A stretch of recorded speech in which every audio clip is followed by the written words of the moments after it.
Right සුබ දවසක් වේවා. එහෙනම් ජය වේවා. අදත් සාදරයෙන් පිළිගන්නවා channel එකට. අද ඔයගොල්ලන්ට මම කියලා දෙන්නම් මේ අපි දැන් මේ කාබුලේටර් එක ගලවන්න යන්නේ. කාබුලේටර් එකේ මිස් එකක් තියෙනවා. රයිට් මේකේ ටැංකිය ගොඩක් රොඩු තිබ්බා.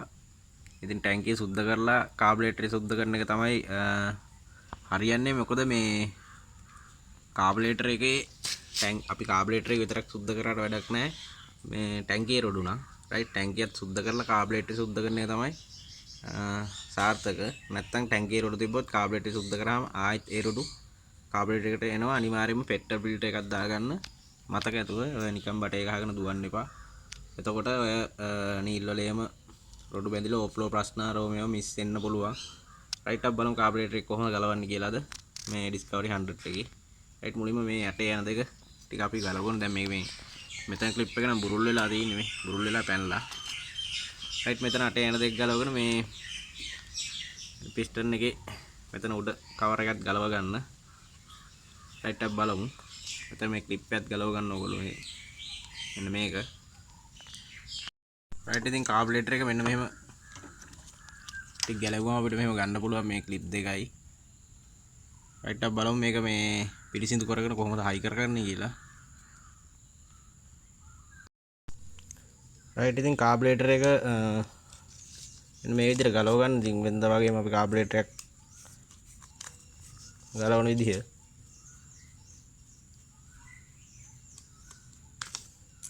අපි බලමු කාබුලේටර් එකේ ඇතුලේ තත්ත්වය කොහොමද කියලා.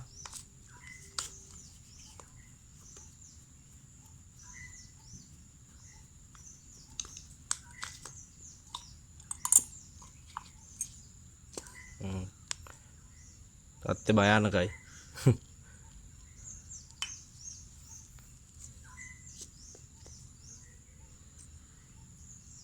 මේ ප්ලෝටර් එකේ ලොක් එක පන්නලා නීල්ලයත් මෙහෙම පරිස්සමට තියාගන්න. මේවා නැති කරගන්න එපා.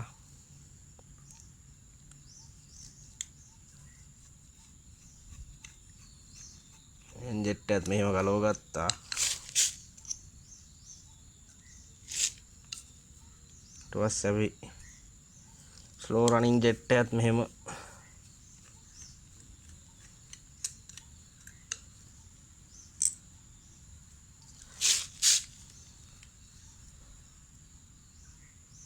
මේක නම් යාළුවනේ සෑහෙන්න මේ සුද්ධයක් දෙන්න වෙනවා මේකට කාබුලේටර් එකට අපිට.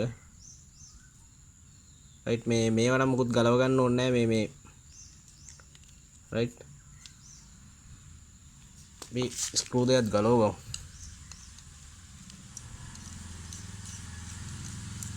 මේ වතුර තියෙනවා මේ කාබුලේටරේ බාන්න යාළුවනේ. දැන් අර පෙට්‍රල් ටික වාෂ්ප වෙලා මේ පත්තරේට උණලා ගියා. වතුර බින්දු ටික තියෙනවා. රයිට් ඒ කියන්නේ කාබ් එකේ වතුර තියෙනවා. පොඩ්ඩක් ඔය වතුර යන තැන සාමාන්‍ය උඩ පිස්ටන් එකේ එතන ඕරින් එකක් එනවා. ඒක ගලවනකොටත් අනිවාර්යෙන් පරිස්සම් කරගන්න. ඒක නැති වුණාම වතුර යනවා.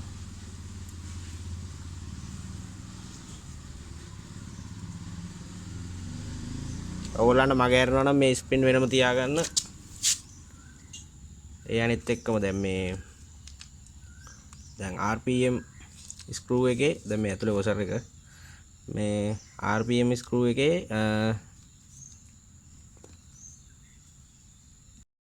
මේ ස්පින් එක ලොකුයි. රයිට් මේ එයා ස්ක්‍රූ එකේ ස්පින් එක පොඩි. රයිට් මේක ටෙන්ෂන් වැඩි ස්පින් එක. රයිට් ඉතින් අනිත් දේ තමයි මෙන්න මේ ඇතුලේ තියෙන වොසර් දෙකත් පරිස්සම් කරලා තියාගන්න. දැන් මේකේ අනිත් වොසර් එක තියෙනවා ඇතුලේ. අපි ඒකත් එළියට ගන්න ඕනේ. දෙක පරිස්සම් කරලා තියාගන්න. රයිට් අපි බලමු මේ තව දෙයක් කියන්න ඕනේ. මේක සුද්ධ කරගෙන බලමු හොඳට. මේ ස්ලෝ රනින් ජෙට් එක නම් හොඳටම සුද්ධ වෙන්න ඕනේ යාළුවනේ. මේක ඇතුලේ පුංචි සිදුරක් තියෙන්නේ. ඒ සිදුර හොඳට සුද්ධ වෙනකන් සුද්ධ කරගන්න. ඔය කේබල් කම්බි නම් දාන්න යන්න එපා. මේ ගොඩාක් බ්ලොක් වෙලා නම් හිමීට කේබල් කම්බියක් දාලා මේව කරගන්න. නැත්තම් නම් හුලම් පාරක් වගේ අල්ලලා හානි නොකර සුද්ධ කරගන්න. රයිට් ඉතින් මේ බලන්න ඕගොල්ලන්ට කොච්චර මේකේ මේ තියෙනවද කියලා ජරාව. රයිට් ඉතින් මෙහෙම වුණාම ඉතින් මග ප්‍රශ්න ඇති වෙනවා මේ වාහන වල. රයිට් ඒව ගැන ඉතින් පොඩ සැලකිලිමත් වෙන්න ඕනේ මේ.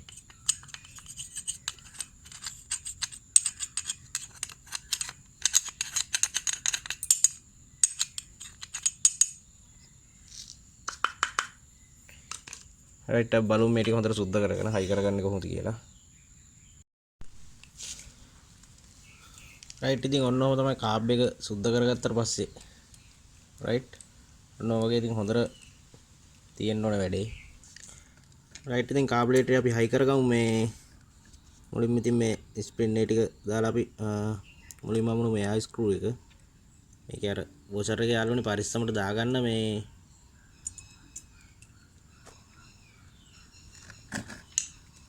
රයිට් එයා ස්ක්‍රූ එක අපි මෙහෙම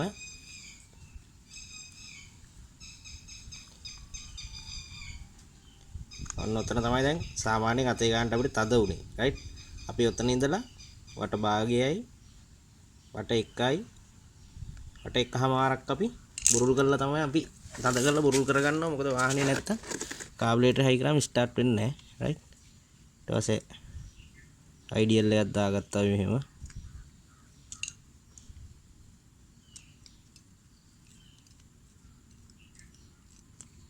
අයිඩියලි ස්ක්‍රූ එකත් අපි ඕන ඔල්රෙඩි තද කරන්නේ සාමාන්‍ය මේ ඇතුලෙන්.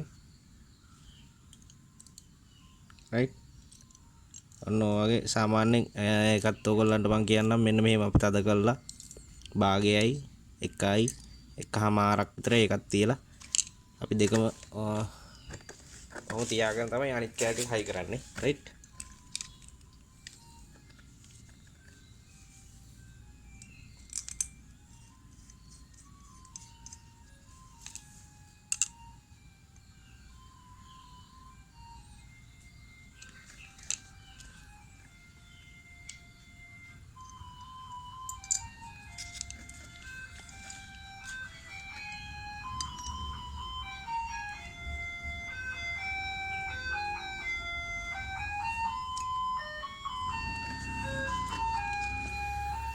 රයිට් ඊට පස්සේ අපි හයි කරගමු මේ ෆ්ලෝටර් එක.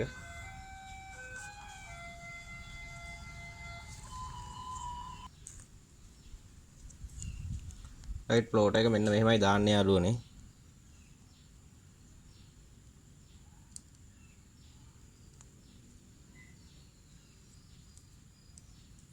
රයිට් මෙන්න මෙහෙමයි. එතනට ගහන්න දාලා මෙහෙම පස්සට පොඩ හේතු කරගෙන උඩරිම තමයි අපි මෙන්න මේකට මෙහෙම දාන්නේ. රයිට් අන්න මේක අර පොඩ්ඩ සිවුම් වැඩක් තියෙන්නේ පරිස්සමට කරගන්න. දැන් මේ ඔයගොල්ලන්ට අර පෙන්වන්න ඕනේ ඉඳ මේ රයිට්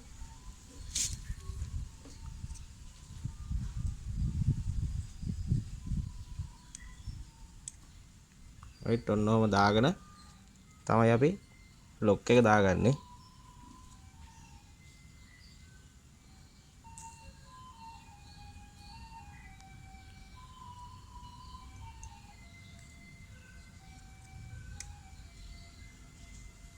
රයිට් ඔන්න ඔහම තමයි දාගත්තට පස්සේ තියෙන්නේ.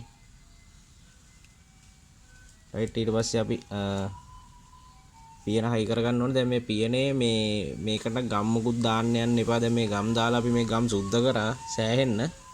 ඉතින් මේකට මේ ඔයිල් පොඩ්ඩක් ගාලා හයි කරගන්න. මේ ග්‍රීස් නම් ගන්න එපා. ඔයිල් පොඩ්ඩක් ලාවට මෙහෙම ගාලා ඉතින් හයි කරගන්න. ඒක ගාන්න සීට් කරන. දැන් මේ පැකින් ඩැමේජ් නම් පැකින් එක දාගන්න. රයිට් ඔය ගම් මෙහෙම දාන්න එපා. එතකොට මේ ඔය ස්ලෝ ජෙට් වල මේ වගේ ගම් කෑලි එහෙම ගිහිල්ලා හිර වෙන්න පුළුවන් යාළුවනේ. මේ පේනවද ඔයගොල්ලන්ට? ඉතින් ගම් දාගන්න එපා කවදාවත් මේ පියනට. රයිට්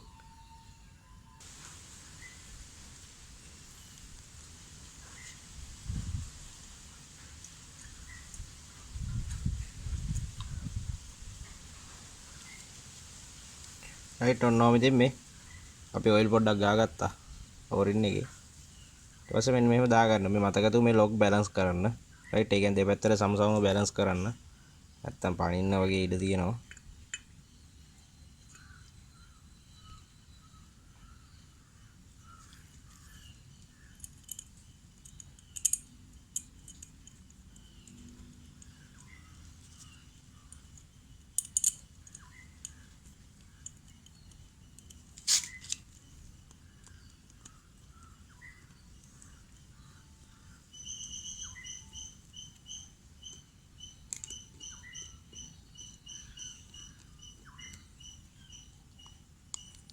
මේ කප් එකේ යාළුවනේ බැලන්ස් තද කරන්න මෙහෙම එකපාර එක එක තද කරන්න එපා. රයිට්. පොඩ හොඳට තද කරන්න පොඩ. රයිට් ඔන්න ඔය ගන්න තද වුණාම ඇති ඉතින්. රයිට්. අපි බලමු දැන් මේක බයික් එකට හයි කරලා වාහනේ අපි ස්ටාර්ට් කරමු. රයිට් ඉතින් අපි කාබරේටර් එක දැන් හයි කරගෙන තින්නේ. මෙතන අටේ යන දෙකත් තද කරගත්තා අපි. රයිට් අපි දැන් බලමු මේ බයික් එක ස්ටාර්ට් කරගෙන.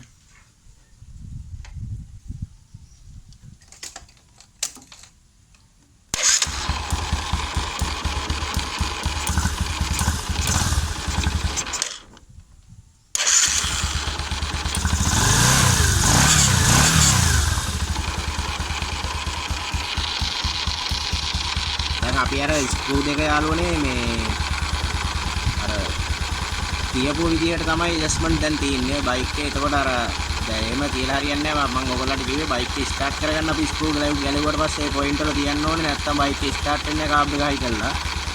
මම ඔයගොල්ලන්ට තෙල් හදන වීඩියෝ එක වෙනම ගේන්නම්. මොකද දැන් හදන්නත් බෑ. මොකද මේ එන්ජින් එක තාම මේ රත් වෙලා නැති නිසා අපි කොච්චර තෙල් ඇඩ්ජස්ට් කරත් වැඩක් නැහැ. එන්ජින් එක රත් වුණාම අපි කරපු ඇඩ්ජස්ට්මන්ට් එක වෙනස් වෙනවා. ඒ නිසා තෙල් ඇඩ්ජස්ට්මන්ට් එකක් කරන්න ඕනේ අනිවාර්යයෙන්ම එන්ජින් එක පොඩ රත් වෙලා තියෙනකොට. රයිට්.